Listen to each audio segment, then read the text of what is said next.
Ariadna. En la cubierta del vapor que cubre el trayecto entre Odesa y Sebastopol, un señor bastante atractivo, con perilla, se acercó a mí para pedirme fuego y me dijo: «Fíjese en los alemanes sentados cerca del puente. Cuando los alemanes o los ingleses se reúnen, hablan del precio de la lana, de la cosecha y de sus asuntos personales.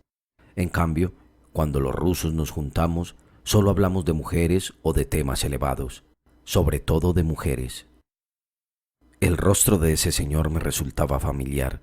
La víspera habíamos regresado del extranjero en el mismo tren y en Volotchik lo había visto, durante el paso de la aduana, en compañía de una dama, su compañera de viaje, ante una verdadera montaña de maletas y canastas llenas de vestidos de mujer. Había advertido su turbación y descontento cuando tuvo que pagar derechos por algunos paños de seda, mientras su compañera protestaba y amenazaba con quejarse a alguien. Luego, de camino a Odesa, le había visto llevar al compartimiento reservado a las mujeres tan pronto pasteles como naranjas. Hacía algo de humedad.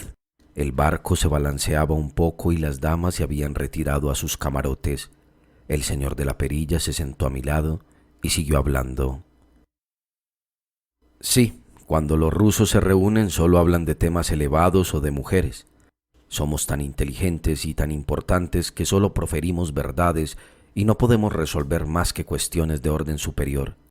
El actor ruso no sabe mostrarse alegre e interpreta el vodevil con profunda gravedad. Lo mismo hacemos nosotros.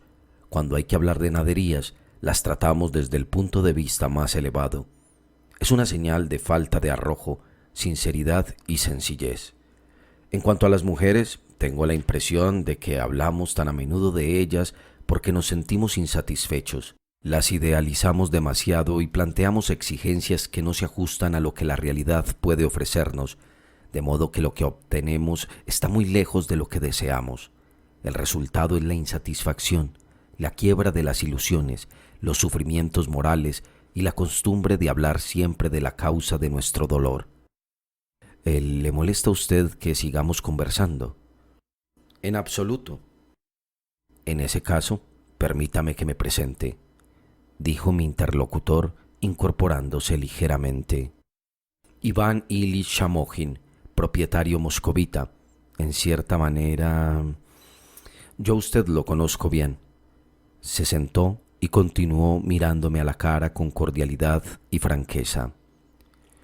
«Un filósofo de medio pelo, como por ejemplo Max Nordau, explicaría esas continuas conversaciones sobre mujeres por un desarreglo erótico, por el hecho de que tengamos siervos o por alguna otra razón del mismo jaez.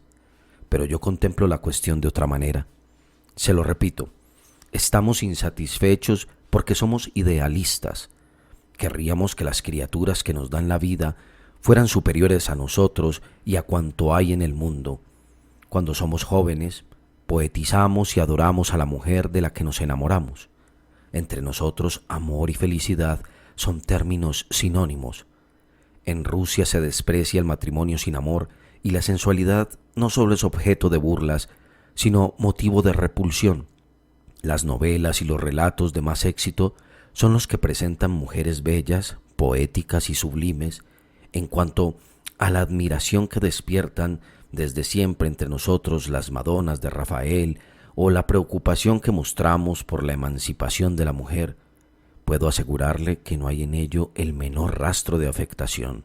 Pero he aquí el problema. En cuanto nos casamos o nos unimos a una mujer, al cabo de 2 o 3 años nos sentimos ya desencantados y decepcionados.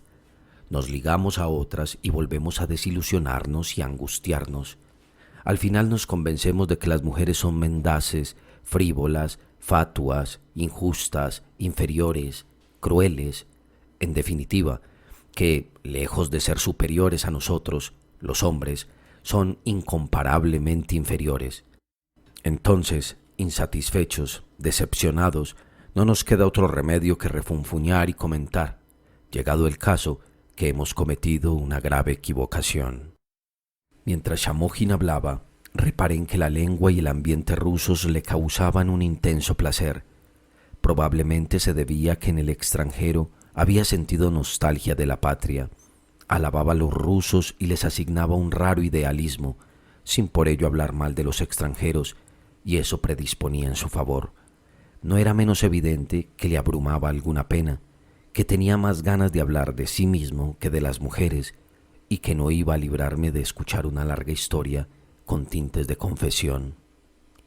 Y, de hecho, cuando pedimos una botella de vino y bebimos un vaso, empezó así.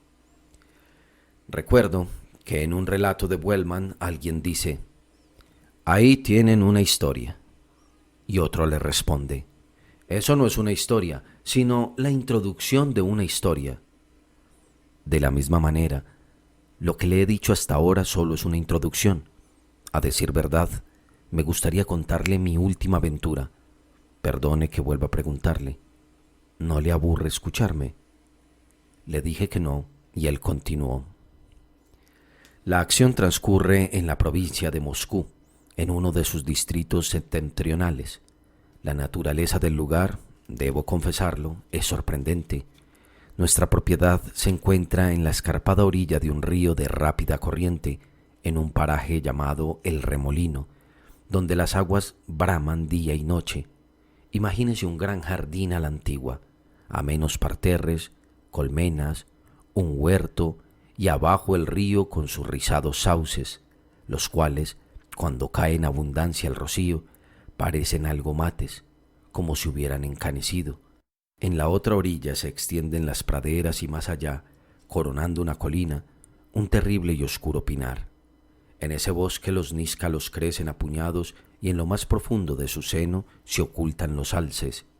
Tengo la impresión de que, cuando me muera y clave en mi ataúd, seguiré soñando con esos amaneceres deslumbrantes de sol, ¿sabe usted? O con los maravillosos atardeceres de primavera durante los cuales, en el jardín y en la lejanía, cantan los ruiseñores y los rascones, y desde la aldea llegan los sones de un acordeón o los de un piano desde la casa, con el rumor del río siempre de fondo. En definitiva, cuando se escucha una música que dan ganas de llorar y a la vez de cantar a pleno pulmón. No tenemos mucha tierra labrantía, pero nos las arreglamos con los prados, que junto con los bosques nos rinden cerca de 2000 rublos al año. Soy hijo único, mi padre y yo somos personas de gustos modestos, de modo que con ese dinero, más la pensión de mi padre, teníamos más que suficiente. Una vez acabados mis estudios en la universidad, pasé 3 años en el campo, ocupándome de la hacienda y esperando que me destinaran a algún sitio. Pero lo más importante era que me había enamorado de una muchacha extraordinariamente bella y seductora. Se trataba de la hermana de mi vecino, el hacendado Kotlovich, noble completamente arruinado, que tenía piñas, unos melocotones excelentes, pararrayos y una fuente en medio del patio, pero ni un solo kopek en el bolsillo. No se ocupaba de ninguna actividad, no sabía hacer nada. Era un tipo enclenque que parecía hecho de nabos cocidos. Curaba a los campesinos mediante la homeopatía y se interesaba por el espiritismo. Por lo demás, era un hombre afable, cordial y nada tonto, pero no tengo simpatía por esos señores que conversan con los espíritus y curan a las labriegas por medio del magnetismo. En primer lugar, las personas obsesionadas con alguna cuestión tienen ideas confusas, de modo que resulta bastante difícil hablar con ellas. En segundo, no suelen sentir afecto por nadie, evitan a las mujeres y su carácter misterioso causa un efecto desagradable en las personas impresionables. Su aspecto exterior tampoco me gustaba. Era alto, obeso, de piel blanca, con la cabeza pequeña, ojos brillantes y dedos blancos y fofos. No estrechaba la mano, sino que la amasaba, y no paraba de excusarse. Si le pedías una cosa, se excusaba. Si se la dabas, lo mismo. Pero su hermana era otra canción. Debo decirle que durante mi infancia y mi juventud no traté a los Kotlovich, pues mi padre era profesor en N y vivimos mucho tiempo en provincias. Cuando trabé conocimiento con ellos, la joven ya tenía 22 años, había terminado sus estudios en el instituto y había vivido 2 o 3 años en Moscú, en casa de una tía rica que la había presentado en sociedad. Cuando me la presentaron a mí y le dirigí la palabra por primera vez, lo que más me sorprendió fue su raro y hermoso nombre, Ariadna. ¡Qué bien le iba! Era una morena muy delgada, muy menuda, grácil, esbelta, de formas sumamente armoniosas, con unas facciones elegantes de indiscutible nobleza. También tenía los ojos brillantes, pero mientras los de su hermano despedían un brillo frío y empalagoso, como un caramelo, en la mirada de ella resplandecían la juventud, la belleza y el orgullo. Como no podía ser de otra manera, me subyugó desde el día en que la conocí. La primera impresión fue tan intensa que todavía hoy no me han abandonado las ilusiones y sigo pensando que la naturaleza, cuando creó a esa muchacha, tenía un vasto y sorprendente plan. La voz de Ariadna, sus andares, su sombrero y hasta la huella de sus pasos en la orilla de arena donde pescaba gobios me colmaban de alegría y de una sed apasionada de vida. Juzgaba sus prendas espirituales a partir de su bello rostro y sus armoniosas formas, y cada palabra suya, cada sonrisa me maravillaban, me seducían y me obligaban a atribuirle un corazón noble.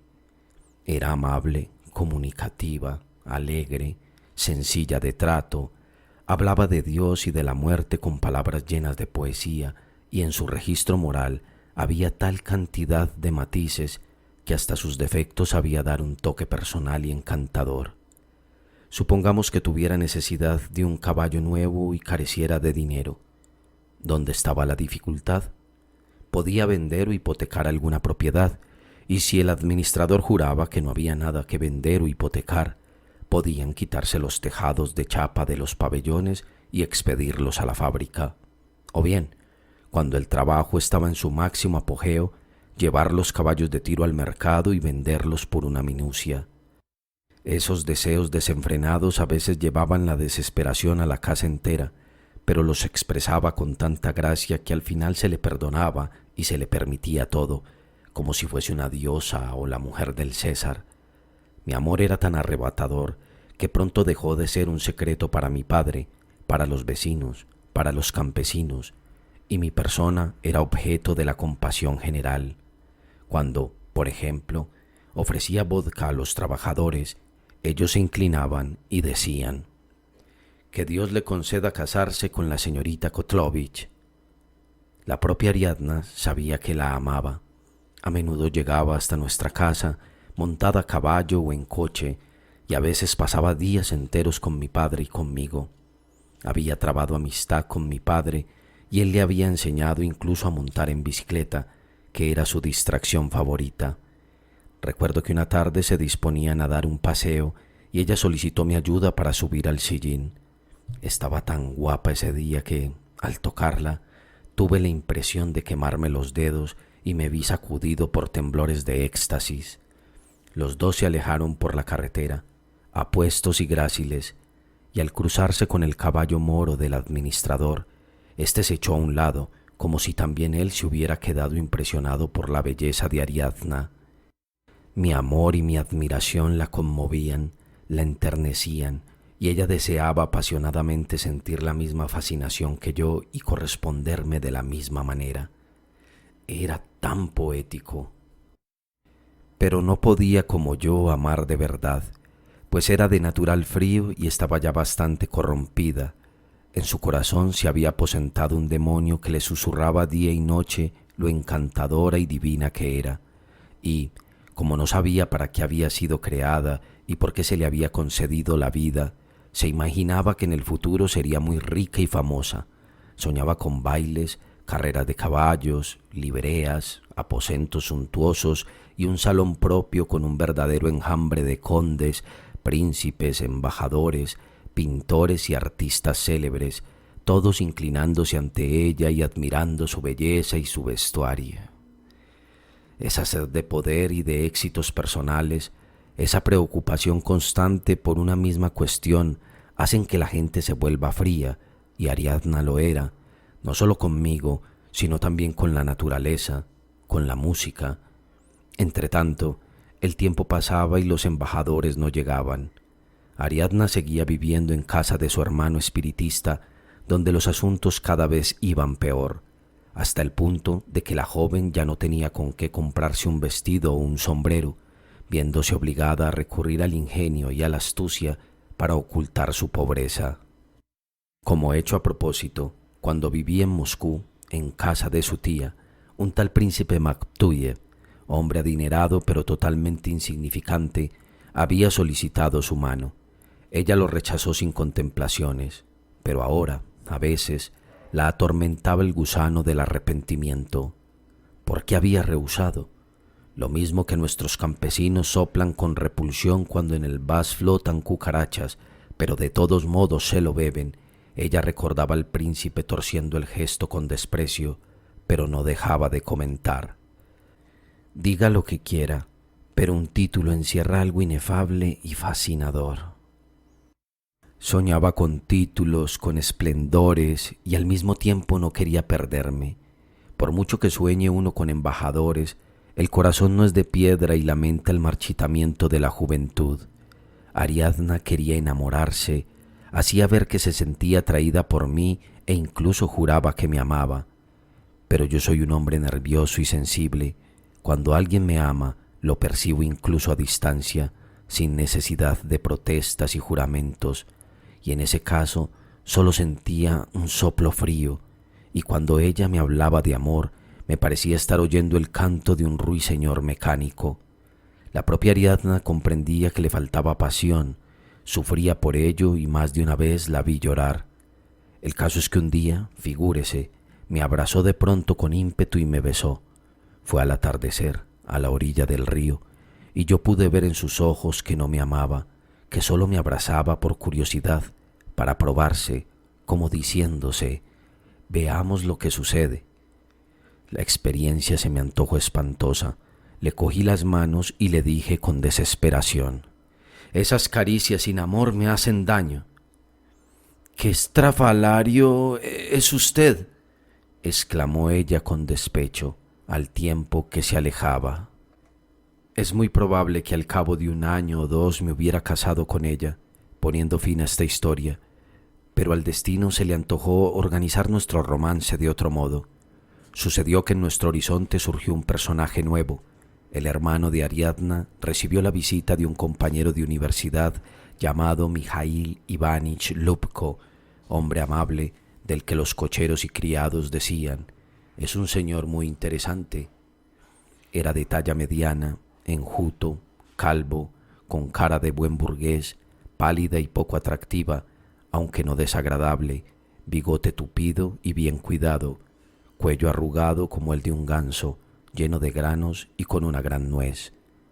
Llevaba unos quevedos con ancha cinta de color negro, tartajeaba y articulaba tan mal las R's y las L's que, cuando por ejemplo pronunciaba la palabra realizar, se oía lealizal. Siempre estaba alegre y todo lo encontraba divertido. Se había casado de la forma más estúpida, a los 20 años, y su mujer había aportado como dote 2 casas en Moscú, cerca del monasterio de Novodevichy. Se había ocupado de la reparación y construcción de un establecimiento de baños, se había quedado sin un céntimo y ahora su mujer y sus 4 hijos vivían en las habitaciones orientales, sumidos en la miseria. Él debía mantenerlos, circunstancia que encontraba divertida. Tenía 36 años, mientras que la mujer ya había cumplido los 42, lo que también le hacía gracia. Su madre, mujer vanidosa y altanera, llena de pretensiones aristocráticas, despreciaba a su nuera y vivía aparte con toda una jauría de perros y de gatos, y su hijo se veía obligado a pasarle 75 rublos al mes. Él mismo era un hombre distinguido, le gustaba desayunar en el Slaviansky Bazar y almorzar en el Hermitage. Necesitaba mucho dinero, pero su tío solo le daba 2000 rublos al año, cantidad a todas luces insuficiente, de modo que debía pasarse todo el día recorriendo las calles de Moscú con la lengua afuera, como suele decirse, buscando a alguien a quien poder dar un sablazo. También eso lo encontraba divertido. Había ido a casa de Kotlovich, según decía, para descansar en el seno de la naturaleza, de los trabajos de la vida familiar. En el almuerzo y la cena, y también durante los paseos, nos hablaba de su mujer, de su madre, de sus acreedores y de los ujieres del juzgado, burlándose de todos ellos. Se reía de sí mismo y aseguraba que, gracias a su capacidad para pedir prestado, había establecido muchas relaciones interesantes. No paraba de reírse y nosotros le imitábamos. Desde que llegó, nuestras actividades cambiaron. Yo me mostraba más inclinado a placeres serenos e idílicos, por así decir. Me gustaba ir a buscar setas, pescar, pasear al atardecer. Lubko prefería las meriendas campestres, los fuegos de artificio, la caza con perros. Unas 3 veces por semana organizaba picnics y Ariadna, con aire serio y concentrado, escribía en un trozo de papel: ostras, champán, caramelos, y me enviaba a Moscú a por esos productos, por supuesto sin preguntarme si tenía dinero. En el transcurso de esas meriendas se sucedían los brindis, las risas y, una vez más, los alegres relatos sobre la vejez de su mujer, la gordura de los perros de su madre y la delicadeza de sus acreedores. A Lubko le gustaba la naturaleza, pero la contemplaba como una cosa conocida de antaño, de una esencia muy inferior a él y solo creada para su disfrute. A veces se detenía ante un magnífico paisaje y decía: «Un buen sitio para tomar una taza de té». Un día, al ver a lo lejos a Ariadna, que caminaba con una sombrilla en la mano, la señaló con la cabeza y dijo: «Es delgada y eso me gusta. Me desagradan las mujeres gordas». Ese comentario me ofendió. Le pedí que en mi presencia no hablara así de las mujeres. Él me miró con sorpresa y dijo: «¿Qué hay de malo en que me gusten las mujeres delgadas y me desagraden las gordas?». Yo no le respondí. En otra ocasión, estando de excelente humor y algo achispado, dijo: «Me he dado cuenta de que a Ariadna Grigorievna le gusta. Me pregunto a qué está esperando usted». Esas palabras me turbaron y, todo confundido, traté de exponerle mi punto de vista sobre el amor y las mujeres. «No sé», suspiró.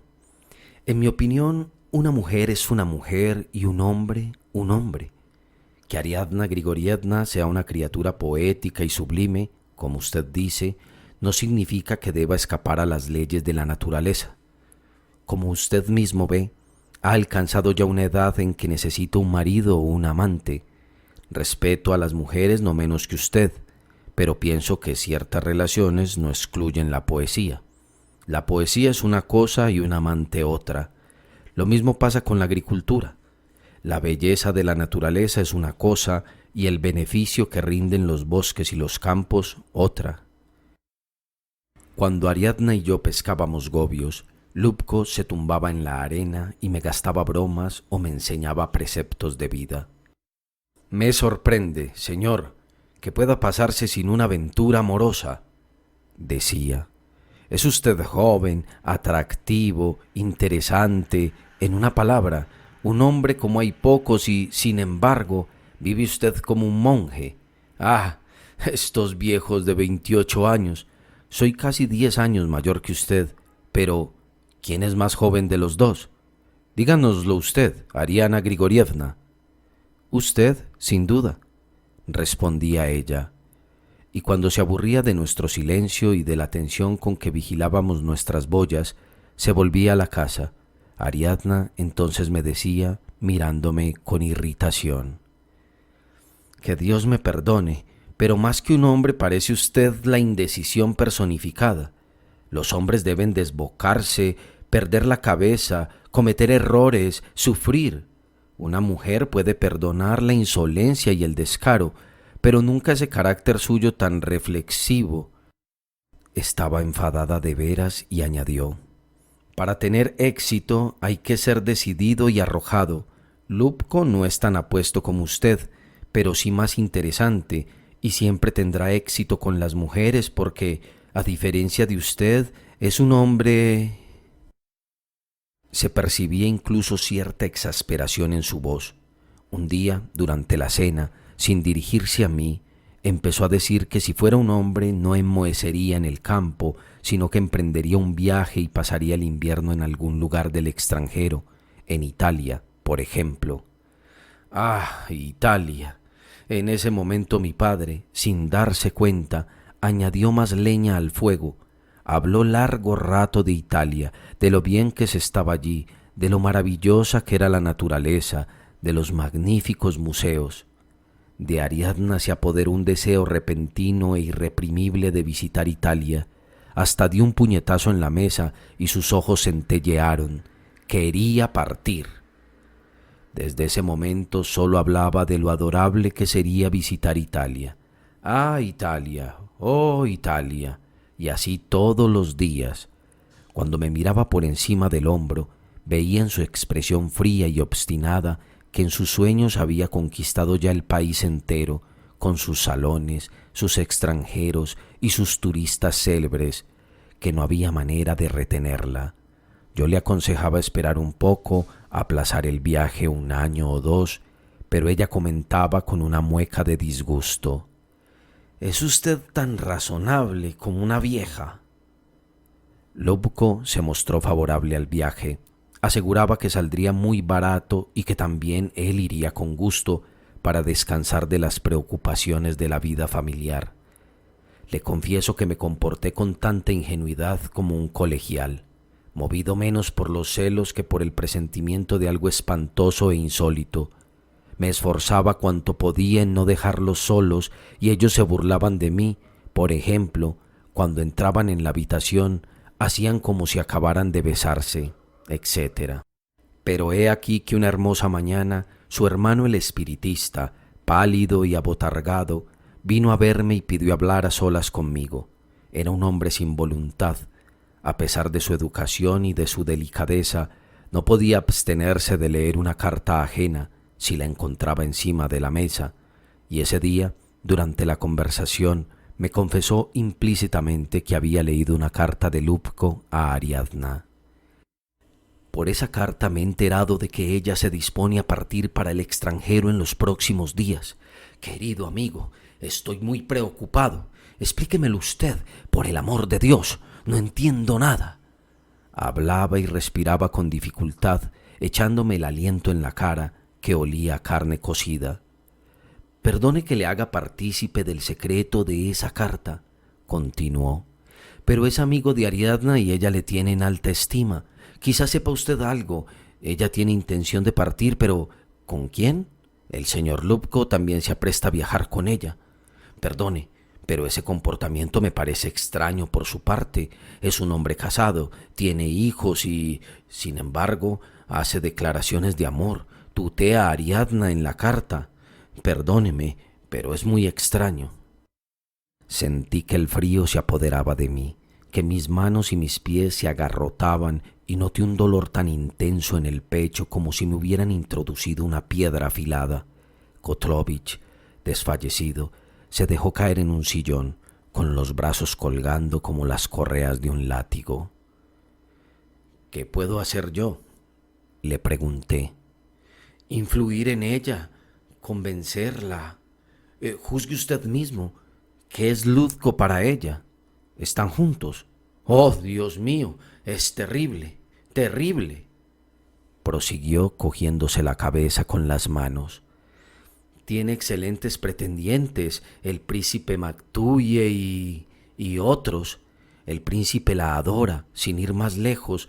El miércoles de la semana pasada, su difunto abuelo Hilarión me aseguró categóricamente, como 2 y 2 son 4, que Ariadna sería la mujer de su nieto. Categóricamente. El abuelo Hilarión está muerto, pero era un hombre de una inteligencia sorprendente. Convoco su espíritu todos los días». Después de esa conversación no pegué ojo en toda la noche. Quería pegarme un tiro en la cabeza. Por la mañana escribí 5 cartas que rompí en 1000 pedazos. Luego lloré de desesperación. Más tarde le pedí dinero a mi padre y partí para el Cáucaso sin despedirme de nadie. Por supuesto, una mujer es una mujer y un hombre, Pero, ¿acaso las cosas son tan sencillas en nuestro tiempo como lo eran antes del diluvio? ¿Es que un hombre cultivado como yo, dotado de una estructura mental compleja, debe explicar la intensa atracción que siente por una mujer solo por la diferencia de forma entre su cuerpo y el de ella? ¡Ah! ¡Qué terrible sería eso! Quiero pensar que el genio humano, en su lucha con la naturaleza, también ha batallado con el amor físico como con un enemigo y que, si no lo ha derrotado, al menos ha conseguido cubrirlo con un velo de ilusiones de fraternidad y de amor. Al menos en lo que a mí respecta, ya no se trata de una simple función de mi organismo animal, como sucede en el caso de un perro o de una rana, sino de un verdadero amor, y cada abrazo está espiritualizado por un impulso puro del corazón y por el respeto a la mujer. En realidad, la repugnancia por el instinto animal ha sido alimentada durante siglos, durante cientos de generaciones, me ha sido transmitida en la sangre y constituye una parte de mi ser. En nuestra época, poetizar el amor es tan natural e inevitable como tener las orejas inmóviles y no estar cubierto de pelo. Me parece que así piensa la mayoría de la gente cultivada, ya que en la actualidad la ausencia de un elemento moral y poético en el amor se considera una marca de atavismo. Se dice que es un síntoma de degeneración y, en muchos casos, de locura. Cierto que, al poetizar el amor, suponemos en el ser amado cualidades de las que a menudo carece y que esa circunstancia es fuente de errores y sufrimientos constantes, pero en mi opinión, más vale que sea así, es decir, más vale sufrir que consolarse con la premisa de que una mujer es una mujer y un hombre un hombre. En Tiflis recibí una carta de mi padre. Me escribía que Ariadna Grigorievna había partido tal día para el extranjero con la intención de pasar allí todo el invierno. Al cabo de un mes regresé a casa. Estábamos ya en otoño. Cada semana Ariadna enviaba una carta a mi padre, escrita en papel perfumado, siempre interesante y redactada con un cuidado estilo literario. Soy de la opinión de que toda mujer es una escritora en potencia. Ariadna contaba con lujo de detalles las dificultades que había tenido para entenderse con su tía y conseguir que le entregara 1000 rublos para el viaje, y el mucho tiempo que había pasado en Moscú buscando a una viejecita, pariente lejana, para convencerla de que la acompañara. Esa abundancia de pormenores dejaba traslucir que todo era una invención y yo me daba cuenta de que no tenía con ella ninguna carabina.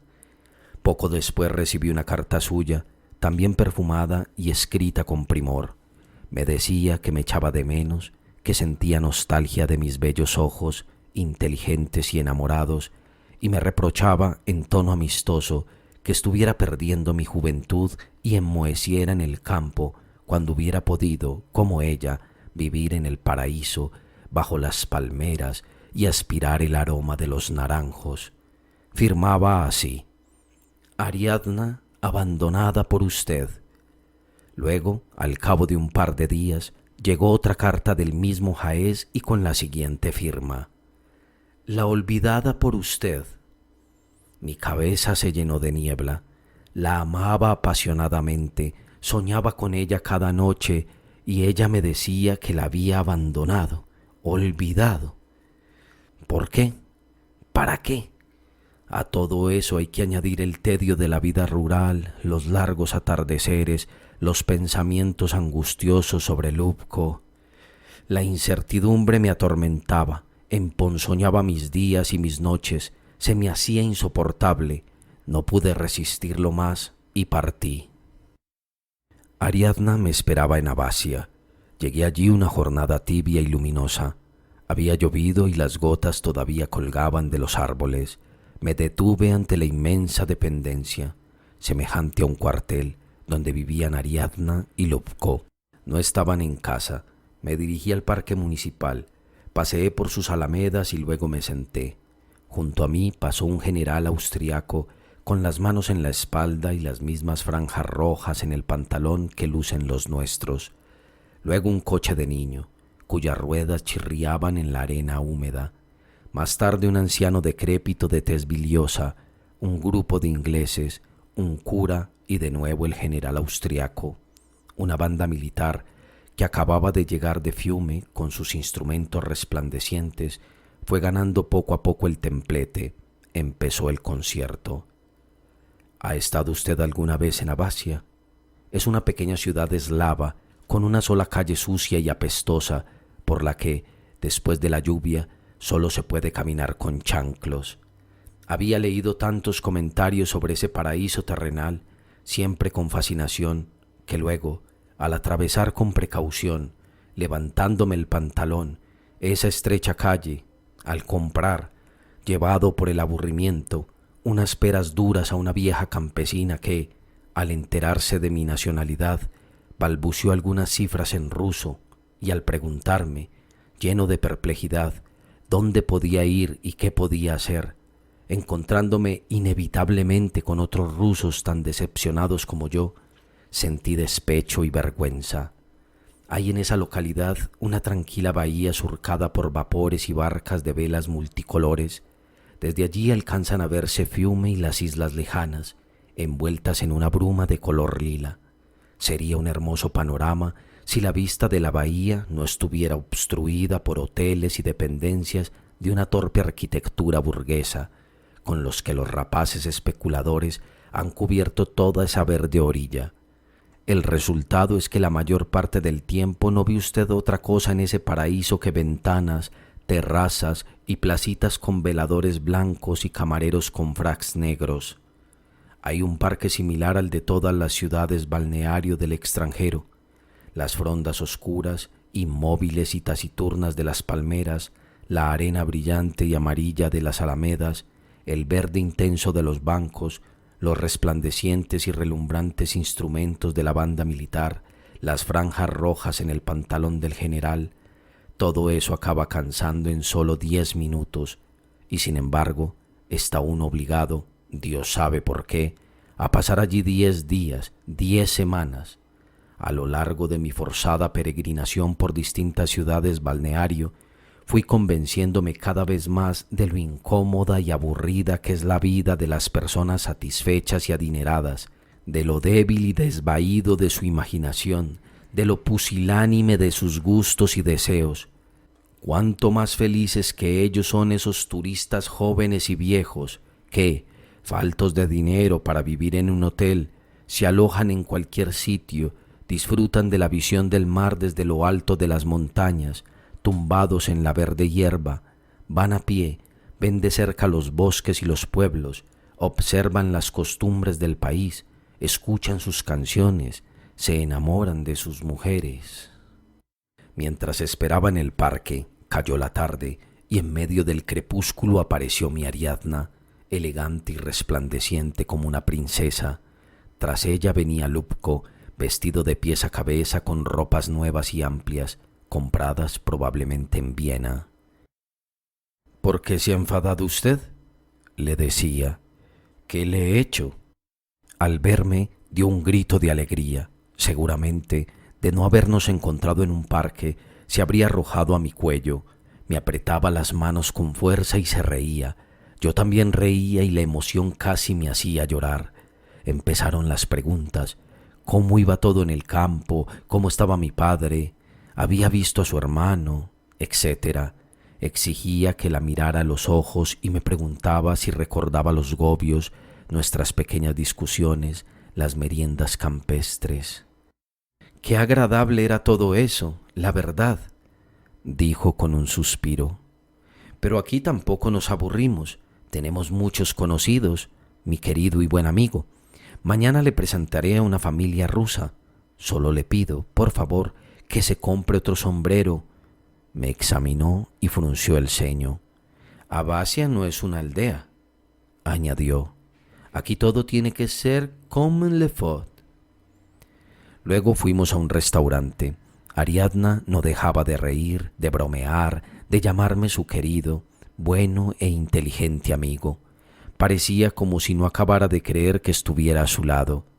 Permanecimos en el local hasta eso de las 11 y nos separamos muy satisfechos de la cena y de nuestra compañía. Al día siguiente me presentó a la familia rusa como el hijo de un célebre profesor vecino nuestro. Con esa familia solo hablaba de haciendas y cosechas, tomándome en todo momento como testigo.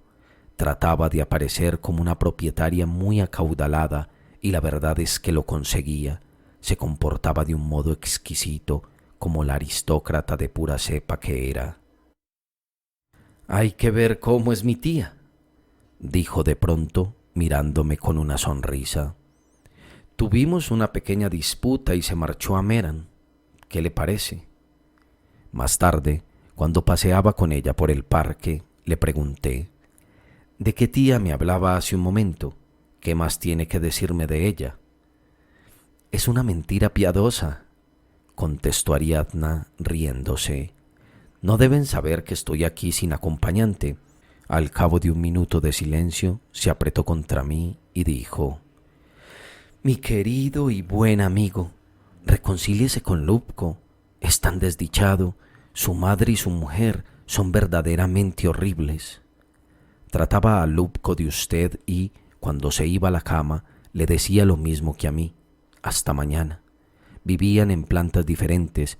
Eso me hacía concebir esperanzas de que no había nada serio entre ellos, ninguna aventura. También con él me encontraba a gusto, y cuando un día me pidió prestados 300 rublos, se los entregué de buena gana. Durante el día no hacíamos otra cosa que pasear. O bien deambulábamos por el parque, o comíamos o bebíamos. Todas las jornadas departíamos con la familia rusa. Poco a poco fui acostumbrándome a la idea de que, al entrar en el parque, me encontraría infaliblemente con el viejo de la tez biliosa, con el cura y con el general austriaco, que llevaba consigo un pequeño mazo de cartas y, en cuanto encontraba un sitio libre, se ponía a hacer solitarios moviendo nerviosamente los hombros. La orquesta tocaba siempre las mismas composiciones. En mi hacienda de Rusia sentía vergüenza ante los campesinos cuando, en días laborales, celebraba una merienda campestre con mis amigos o iba de pesca. De la misma manera, en esa localidad, sentía vergüenza ante los criados, los cocheros y los obreros con los que me cruzaba. En todo momento tenía la impresión de que me miraban y pensaban: «¿Por qué no haces nada?». Esa sensación de vergüenza me acompañaba de la mañana a la noche, todos los días. Época extraña, desagradable, monótona.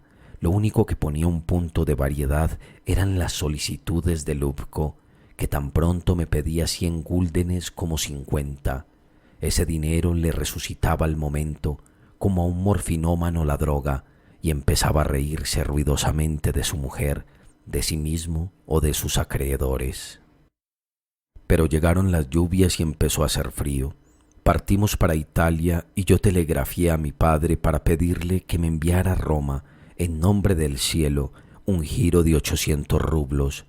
Nos detuvimos en Venecia, Bolonia, Florencia, y en cada una de esas ciudades nos alojábamos sin falta en un hotel caro, donde nos estafaban, cobrándonos aparte la luz, el servicio y la calefacción, amén del pan del desayuno y el derecho a almorzar fuera del comedor.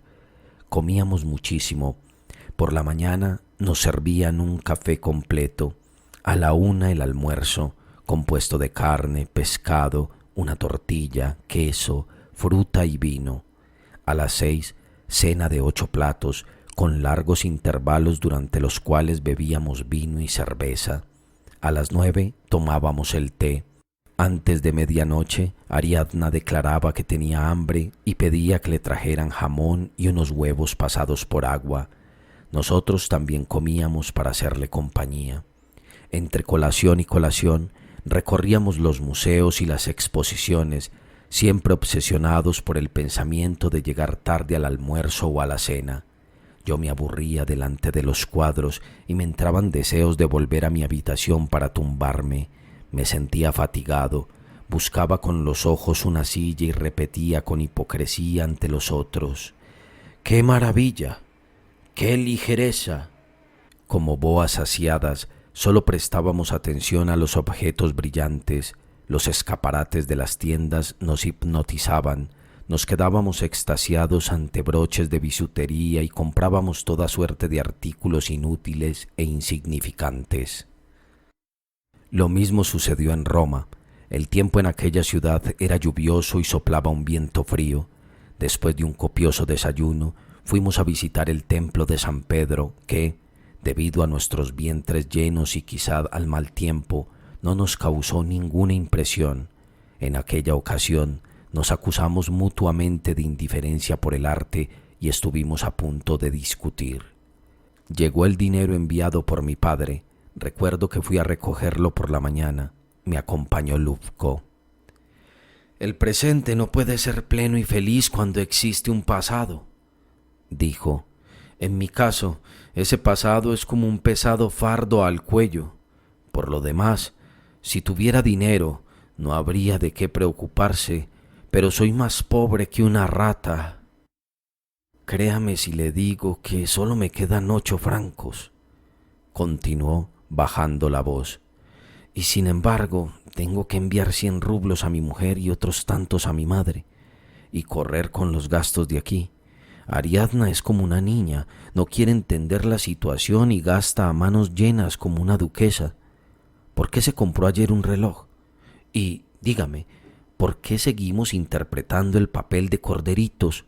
Ocultar nuestra relación al servicio y a los conocidos nos cuesta entre 10 y 15 francos al día, pues yo tomo una habitación aparte. ¿Para qué?». La afilada piedra giró en mi pecho. Ya no había dudas, todo estaba claro para mí. Me quedé helado y al punto tomé la resolución de no volver a verlos, de alejarme de ellos, de regresar de inmediato a mi casa. «Es fácil unirse a una mujer», continuó Lubko. «Solo hay que desvestirla, pero luego, qué penoso y estúpido resulta todo». Mientras yo contaba mi dinero, comentó: «Si no me presta usted 1000 francos, estoy perdido. Su dinero es mi único recurso». Se los di y al momento resucitó y empezó a reírse de su tío, un chiflado que no había podido abstenerse de revelarle su dirección a la señora Lubko. Cuando llegamos al hotel, hice las maletas y pagué la cuenta. Solo me quedaba despedirme de Ariadna. Llamé a su puerta. «Adelante». En su habitación reinaba ese desorden típico de las mañanas. Sobre la mesa el servicio de té, un bollo a medio comer, cáscaras de huevo. La cama estaba deshecha y era evidente que en ella habían dormido 2 personas. La propia Ariadna acababa de levantarse, llevaba una bata de franela y estaba sin peinar. La saludé, luego guardé silencio durante 1 minuto mientras ella trataba de poner en orden sus cabellos y le pregunté, temblando de pies a cabeza: «¿Por qué? ¿Por qué me pidió usted que viniera?».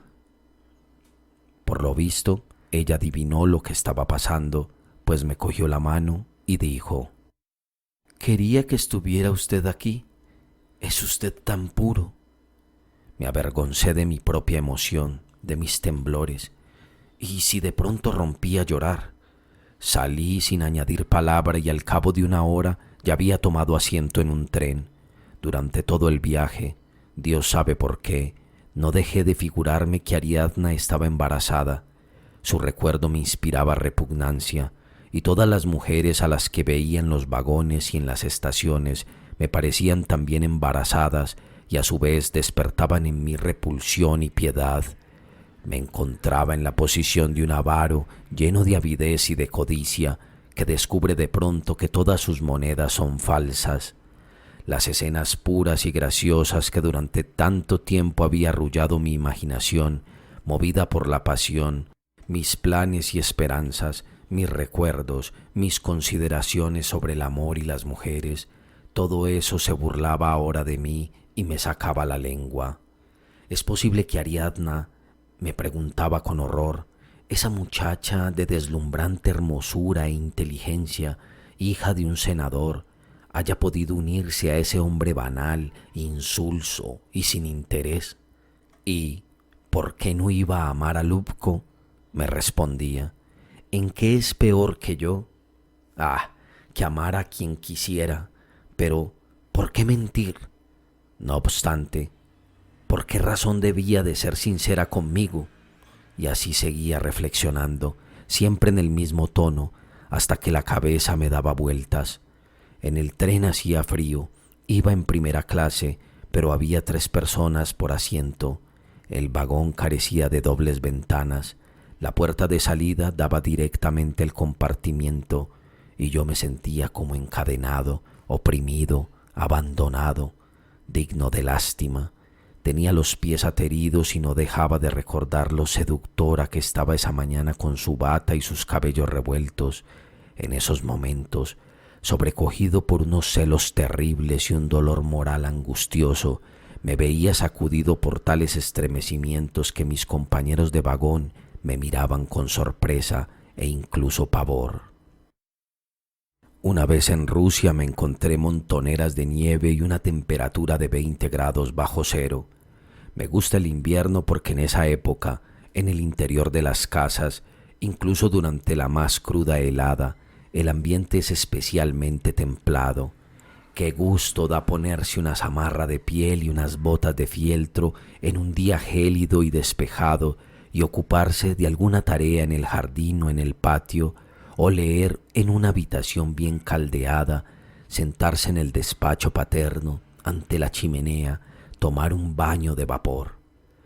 Pero cuando no se tiene madre, ni hermanas, ni hijos, se siente una especie de angustia ante la llegada de las tardes invernales y se tiene la impresión de que éstas son extraordinariamente largas y serenas. Y cuanto más cálido y agradable es el ambiente, con mayor fuerza se percibe esa ausencia. Ese invierno, cuando regresé del extranjero, las tardes se me hicieron interminables y me sentí invadido por una nostalgia tan intensa que me impedía hasta leer. Durante el día la situación era soportable. Retiraba la nieve del jardín, daba de comer a las gallinas y las terneras, pero por la tarde me sentía morir. Antes no me gustaban las visitas, ahora me alegraban porque sabía que la conversación versaría inevitablemente sobre Ariadna. El espiritista Kotlovich venía a vernos con frecuencia para hablar de su hermana y a veces traía consigo a su amigo, el príncipe Maktuyev, que estaba enamorado de Ariadna no menos que yo. Para poder vivir, ese hombre necesitaba entrar en la habitación de Ariadna, pasar los dedos por el teclado de su piano, mirar sus partituras, y mientras el espíritu de su abuelo Hilarión seguía prediciendo que, más tarde o más temprano, ella se convertiría en su mujer. Por lo común, el príncipe se quedaba largo rato con nosotros, desde el desayuno hasta la medianoche, sin abrir la boca en todo ese tiempo. Se bebía 2 o 3 botellas de cerveza en silencio y solo de vez en cuando, para demostrar que participaba en la conversación, dejaba escapar una risa entrecortada, triste y algo estúpida. Antes de regresar a su casa, me llevaba aparte y me decía en voz baja: cuando vio por última vez a Ariadna Grigorievna, ¿gozaba de buena salud? ¿No se aburrirá allí? Llegó la primavera. Era el momento de ir a la casa de las aves de paso, de sembrar los cereales de primavera y el trébol. El ambiente era triste, pero ya primaveral. Trataba de resignarme a la pérdida que había sufrido. Mientras trabajaba en los campos y escuchaba las alondras, me preguntaba si no sería mejor acabar de una vez por todas con esa cuestión de la felicidad personal, si no me convendría formalizar un casamiento sin pretensiones con una simple campesina.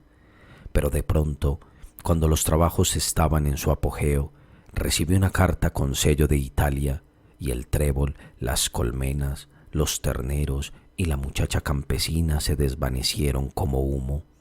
Esta vez Ariadna me escribía que era profunda e infinitamente desdichada. Me reprochaba que no le hubiera tendido una mano salvadora, que la hubiera contemplado desde lo alto de mi virtud y la hubiera abandonado en un momento de peligro. Todo ello escrito con gruesos y nerviosos trazos, con borrones y tachaduras. Era evidente que había escrito la misiva a toda prisa y que sufría. Por último, me suplicaba que fuera a salvarla. De nuevo levé anclas y me puse en camino.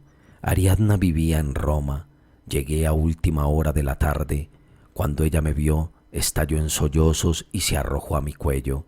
No había cambiado nada durante el invierno y seguía igual de joven y fascinante. Cenamos juntos y luego paseamos en coche por Roma hasta el amanecer. Durante todo el tiempo, ella no dejó de hablarme de sus vicisitudes.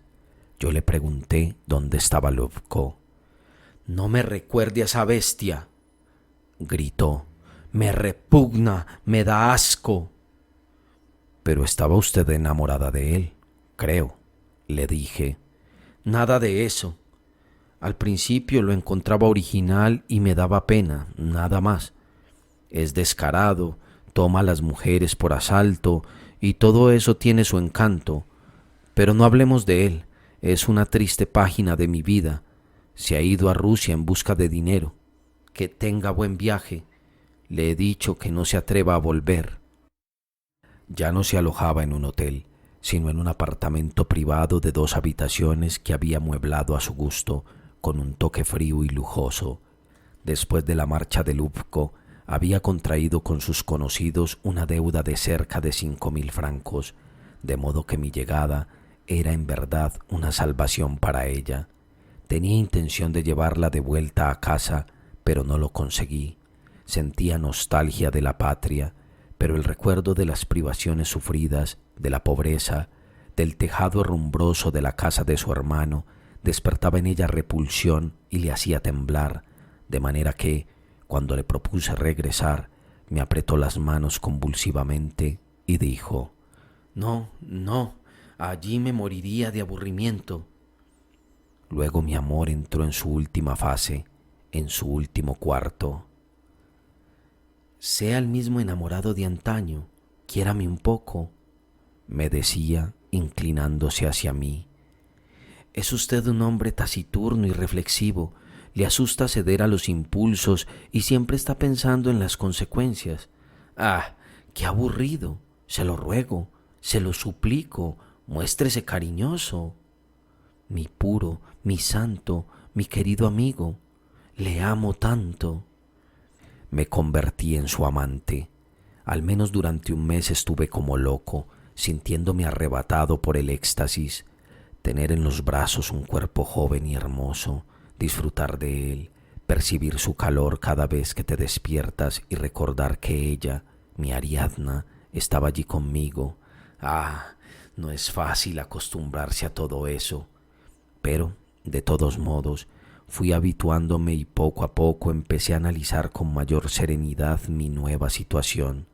Ante todo, me daba cuenta de que Ariadna sentía tan poca inclinación por mí como antes, pero quería amar de verdad, temía la soledad y, sobre todo, era joven, saludable, fuerte y sensual, como en general todas las personas frías, de modo que los dos hacíamos ver que estábamos unidos por un amor apasionado. Más tarde comprendí también otras cosas. Vivimos en Roma, en Nápoles, en Florencia. También fuimos a París, pero esa ciudad nos pareció fría, así que regresamos a Italia. En todas partes nos presentábamos como marido y mujer, como propietarios acaudalados. La gente trataba amistad con nosotros de buena gana y Ariadna tenía mucho éxito. Como recibía lecciones de pintura, la llamaban artista, figúrese, y ese calificativo le quedaba muy bien, aunque no tenía el menor talento. Todos los días dormía hasta las 2 o 3. Tomaba el café y el desayuno en la cama.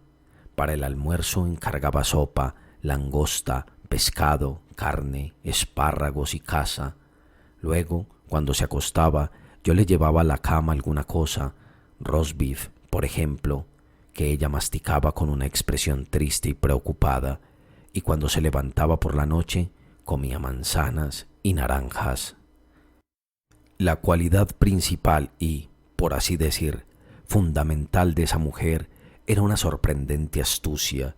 Se valía de artimañas sin parar, a cada momento, sin necesidad aparente, como por instinto, lo mismo que el gorrión pía y la cucaracha mueve sus antenas.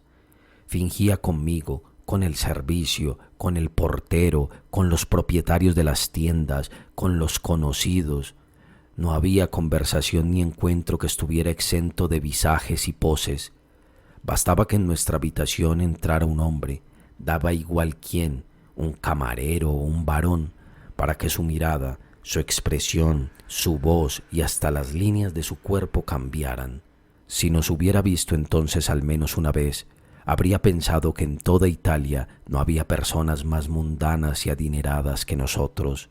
No dejaba que un pintor o un músico se le escapara sin comentar toda suerte de sandeces sobre su notable talento. «¿Qué talento el suyo?», decía con voz suave y cantarina. «En su presencia hasta siento miedo. Tengo la impresión de que puede ver el interior de las personas». Y todo eso para despertar aplausos, alcanzar reconocimiento y causar admiración. Cada mañana se levantaba con el mismo pensamiento: gustar. Ese era el único fin y sentido de su existencia. Si le hubiera dicho que en tal calle o tal casa vivía un hombre al que no le gustaba, se habría sentido desdichada. Todos los días necesitaba encandilar, cautivar, hacer enloquecer a alguien.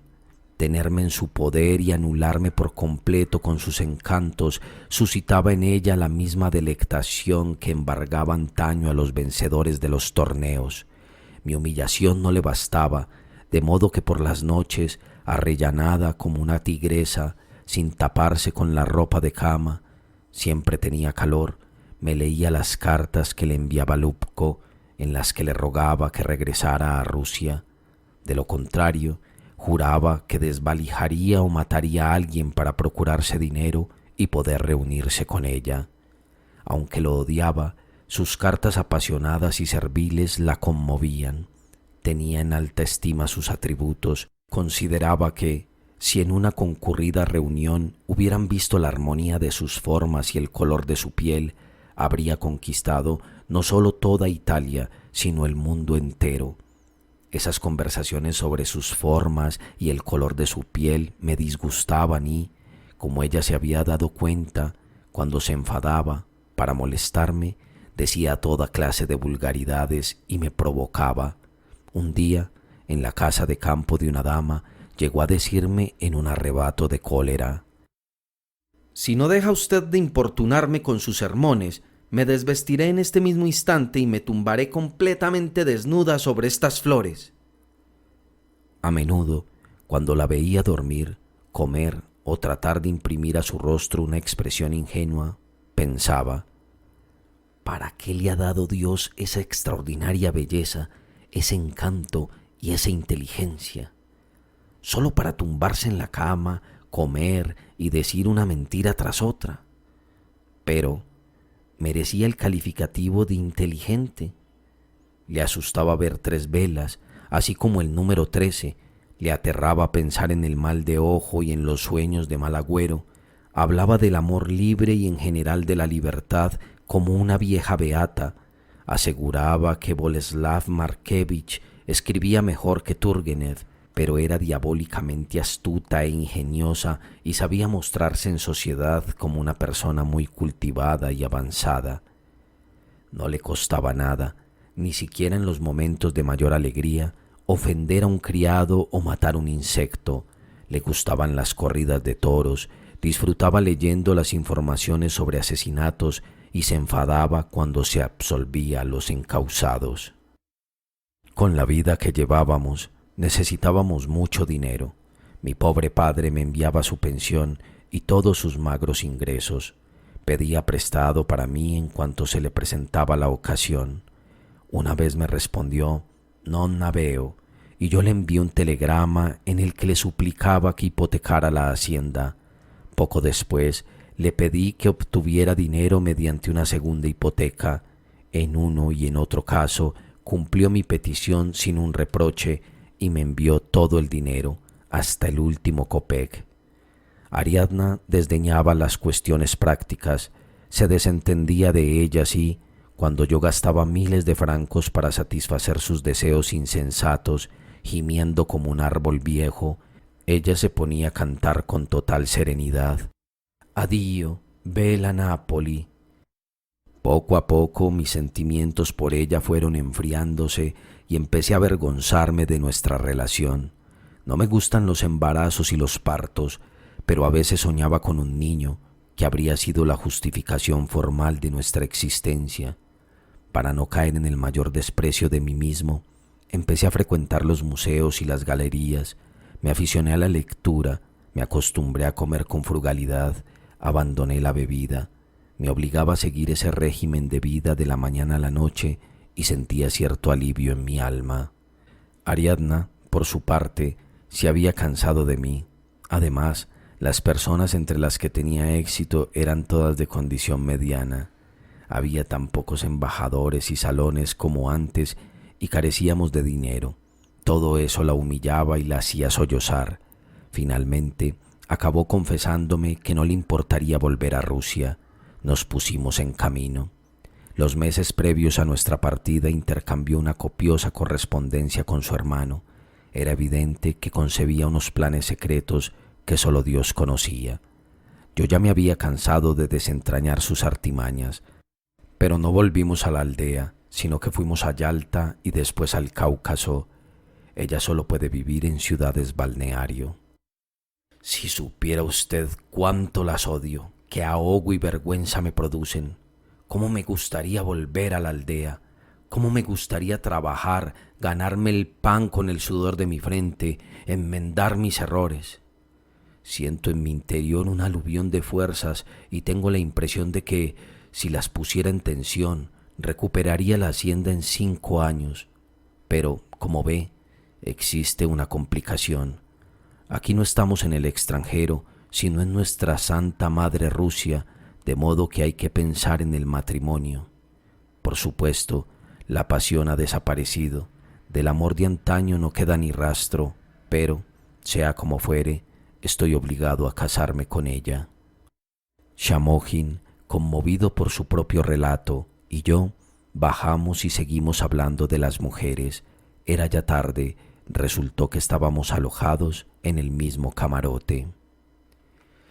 Por el momento, el campo es el único lugar donde la mujer no está atrasada con respecto al hombre, decía Shamohin. Allí piensa, siente y lucha con la naturaleza en nombre de la cultura, con el mismo celo que él.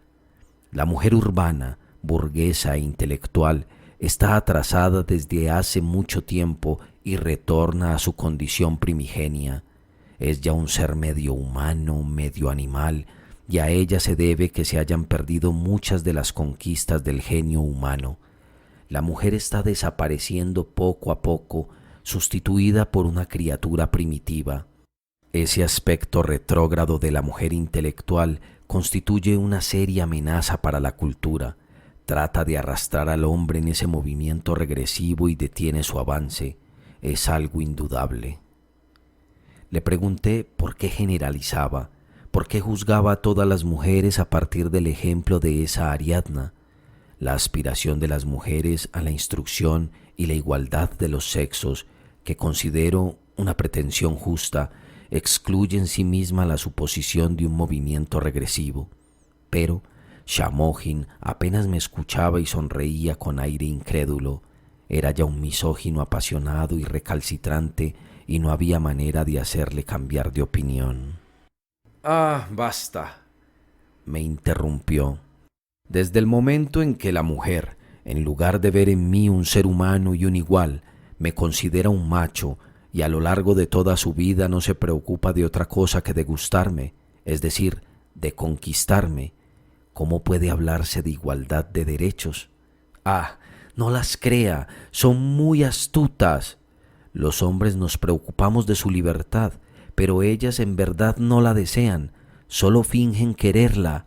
Su astucia es espantosa, terrible». Yo ya estaba aburrido de discutir y además tenía sueño. Me volví de cara a la pared. «Sí», oí antes de quedarme dormido.